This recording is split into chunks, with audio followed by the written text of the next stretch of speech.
Página 15 de 164. Wittgenstein y el lenguaje, por Sergio Albano, 2006. Sección 1. 1.1. Procedimiento de lectura, RTP. Hipótesis y postulados de base. El procedimiento de lectura y retrolectura paradigmática, de aquí en más RTP, aplicado sobre la obra de Wittgenstein ha sido construido a partir de combinar una serie de principios semióticos de análisis textual discursivo con algunos elementos procedentes de las gramáticas generativas y frásicas. Cada extracción conceptual y terminológica que hemos practicado de las semióticas y de las lingüísticas, excepto de las de uso frecuente, se encuentra precedida por el símbolo condicional indicando con ello la entrada al glosario adjunto que permite consultar su significado. Hemos llamado lectura y retrolectura paradigmática a un procedimiento reconstructivo de lectura que parte de la cadena sintagmática del texto con miras a recuperar y aislar de ésta los términos primitivos del sistema según el cual se organizan y distribuyen los núcleos generadores que originan las múltiples y sucesivas cadenas argumentativas. ¿Qué es un filosofema? Valiéndonos de un término acuñado por Hegel al que se lo ha resemantizado, hemos llamado a estos núcleos generadores filosofemas.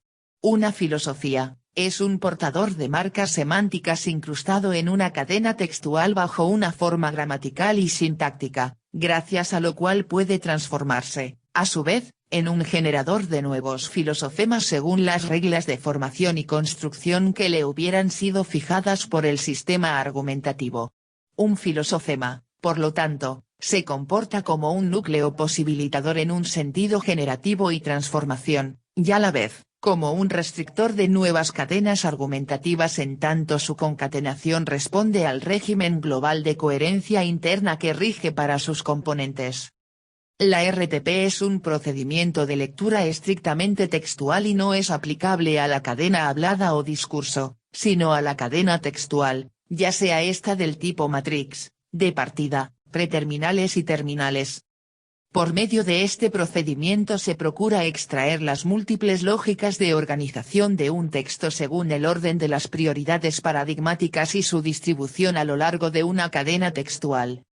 La RTP, asimismo, puede operar en dirección contraria al orden de prioridades sintagmáticas de superficie, premisas, postulados, conclusiones, demostraciones, cuando los núcleos portadores de las posibilidades y restricciones del sistema textual no posean demarcadores explícitos que permitan identificar claramente los árboles derivacionales generados entre las cadenas de partida y las cadenas terminales. Por ejemplo, la teoría del reflejo se comporta para este procedimiento de lectura como un núcleo organizador inmanente y generador de cadenas argumentativas y de árboles derivacionales, siendo que el número de transformaciones y ramificaciones posibles dependerá del grado de pertinencia y aplicabilidad de las reglas de formación que rigen dichas cadenas. Un núcleo filosofema será un portador eficaz de transformaciones argumentativas cuando el árbol derivacional generado desde las cadenas de partida es capaz de producir una o varias cadenas terminales, susceptibles a su vez, de transformarse en nuevas cadenas de partida. Por el contrario, un filosofema no será eficaz en este sentido, cuando se convierte en un obturador de transformaciones, o bien cuando el árbol derivacional general por este es reabsorbido por la cadena textual borrando así las marcas de frase y las marcas semánticas que hacen posible su lectura. En este caso, la RTP, a partir del análisis de las lógicas textuales, puede rastrear la pauta de la desviación estructural y restituir las marcas de frase y las marcas semánticas que hubieran sido borradas en algún punto del encadenamiento. Se llama disipación de marcas al fenómeno textual que se produce cuando un filosofema no se comporta como un portador eficaz de transformaciones, ya sea debido a una realización gramatical y sintáctica deficiente, o bien, debido a una anomalía textual que impide su recuperación o inteligibilidad. Por ello, la RTP, es al mismo tiempo, un procedimiento reconstructivo de las lógicas textuales cuando éstas aparecen bajo una forma borrosa o disipada debido a la ausencia de demarcadores explícitos.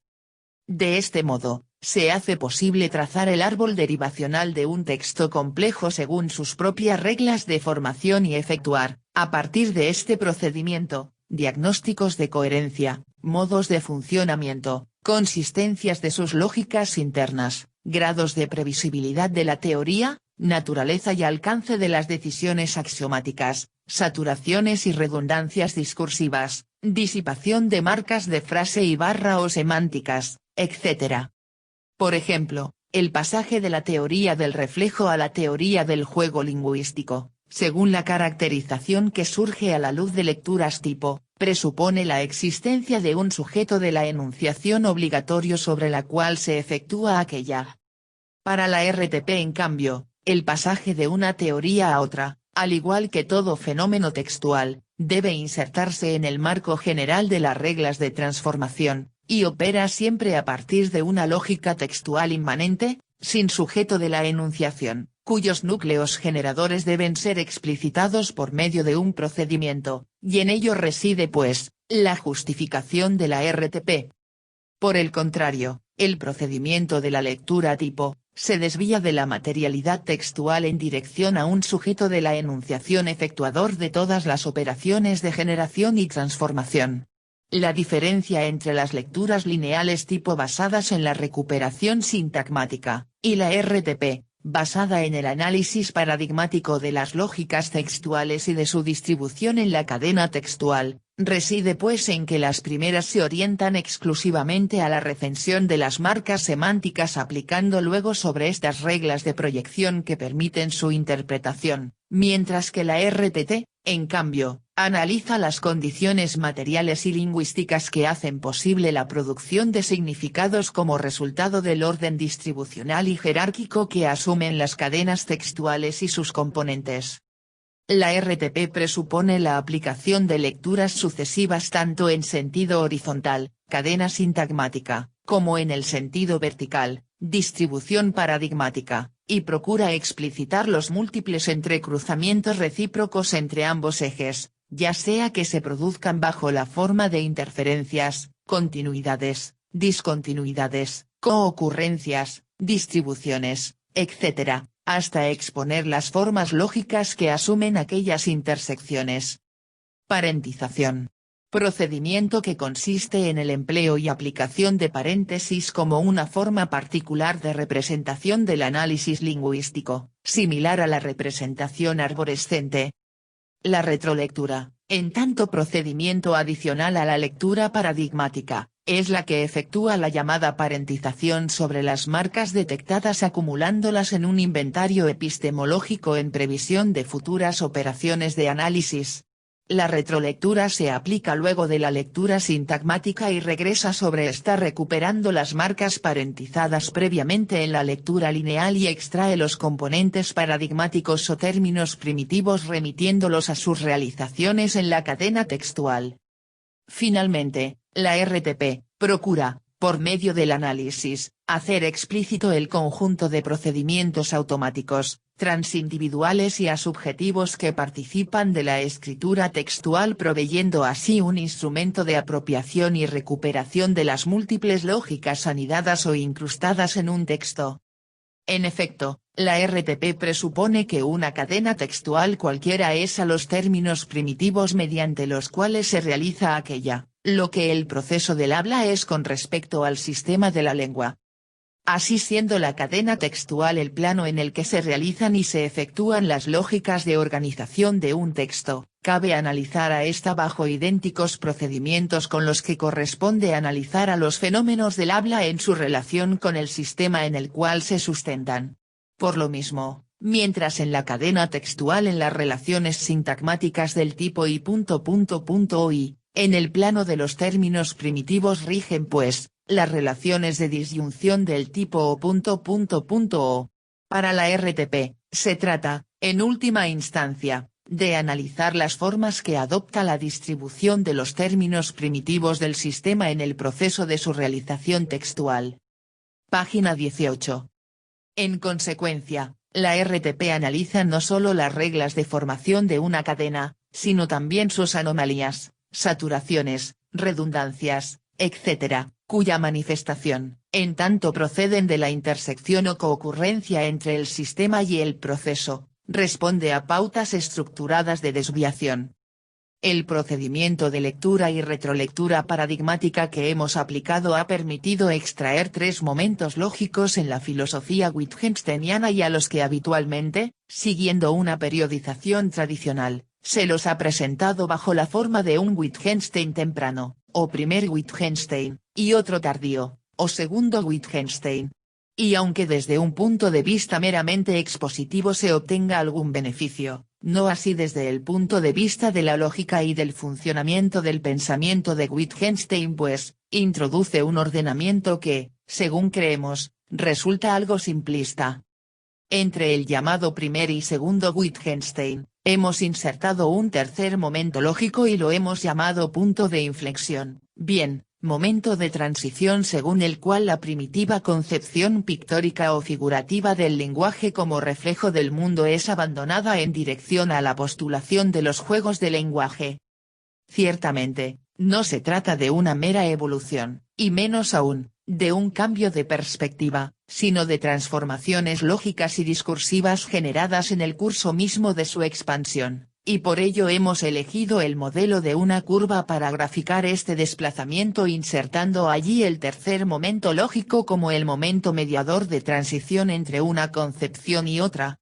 A su vez, el procedimiento de lectura y retrolectura paradigmática cuyos fundamentos hemos referido brevemente, se organiza en torno a tres hipótesis de base y a cuatro postulados asociados a estas.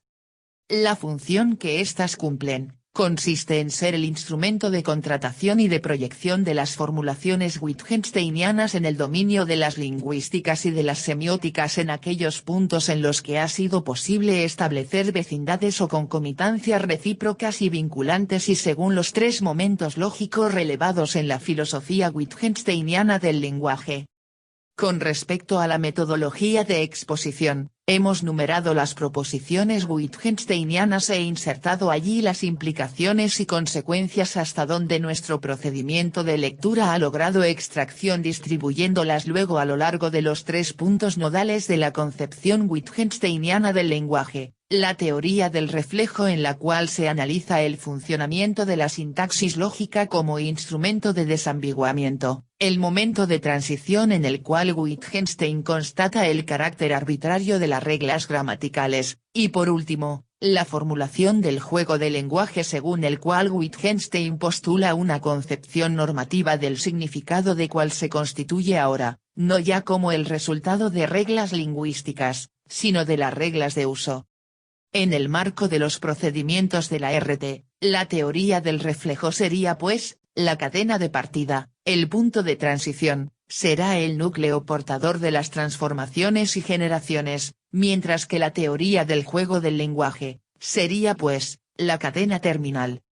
De este modo, la RTP ha considerado el pensamiento de Wittgenstein como una cadena textual continua que describe una serie de trayectos transformacionales y generativos según estrictas leyes de formación y construcción desde una cadena de partida C hasta una cadena terminal T. Debe decirse que este ordenamiento lógico del pensamiento de Wittgenstein se ha practicado sin perjuicio de las múltiples intersecciones recíprocas ya que, el abandono de la teoría del reflejo coexiste discursivamente con otras formulaciones de base presentes en los tres momentos lógicos, tales como el problema de la comprensión, el significado, la exactitud, la vaguedad, etc. En cambio, nos hemos preocupado por acentuar los momentos de transición lógico-discursiva valiéndonos de ciertas proposiciones que, según creemos, expresan paradigmáticamente aquel pasaje. Página 21 de 164. Sigue 1.2. Hipótesis de base y postulados. Anexo plagiado de la red acerca de la retrolectura, posteado en el sitio economiapoliticaeu.wordpress.com. Hacemos retrolectura cuando analizamos un argumento o un autor con la intención previa de conseguir en él razones o elementos que contribuyan a consolidar una idea o posición que mantenemos con anterioridad. Está bien a condición de que no olvidemos, primero, que estamos haciendo retrolectura, luego, que no asignemos nuestra idea innecesariamente al argumento o autor consultado o usado, y, Además, mantengamos la capacidad de advertir y admitir, llegado el caso, las incoherencias de nuestra idea, que en realidad al comienzo casi nunca son nuestras, que y como es una opinión que es de uno. Volveremos sobre esto, y, por último, sepamos rechazar nuestra idea cuando haga falta. Implica, en fin, no atarse a las ideas. Esto último es precisamente no caer en el prejuicio de las evidencias. Esta es una importante diferencia entre la postura filosófica y la postura religiosa, que es una actitud y, por tanto, va más allá de las religiones.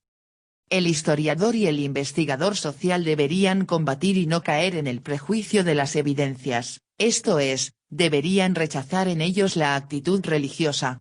Sin embargo, esto no es fácil. Si descartamos la mala fe por vulgar y obvia, queda el hecho duro de que muchas veces no advertimos o inconscientemente no queremos advertir, somos incapaces de hacernos conscientes de las evidencias que nos dominan. Cuando el investigador cae en esta rigidez psíquica, decimos que llegó a su límite religioso y no va a ir más allá, a menos que rompa esta clausura. ¿Cómo se puede romper la clausura? Volveremos sobre esto. Lo anterior nos muestra cómo es más bien fácil caer en el prejuicio de las evidencias, y el error es no estar alerta. Muestra también cómo la actitud religiosa puede permanecer, aún en aquellos que se dicen ateos, porque esta actitud no depende de la religión y en realidad la precede. En fin, todos, tarde o temprano, vamos a enfrentarnos al prejuicio de las evidencias, pero el verdadero investigador la admitirá para poder combatirla, mientras que el religioso no. Un elemento que nos sugiere cuando estamos rondando nuestros límites religiosos y el prejuicio de las evidencias nos acecha es que siempre resulta molesto, perdemos el buen humor y quisiéramos cancelar la reflexión. Entonces nos mantenemos dando vuelta al argumento sin avanzar en la reflexión, o buscamos algún culpable o descalificamos los demás argumentos. Esto es falsa reflexión. El dualismo, el maniqueísmo, el dogmatismo, el determinismo, son todos buenos ejemplos. Noten cómo también son todos productos del racionalismo mal entendido, nacen cuando pretendemos que todo tenga una razón racional. Pero olvida que hay razones que la razón no entiende.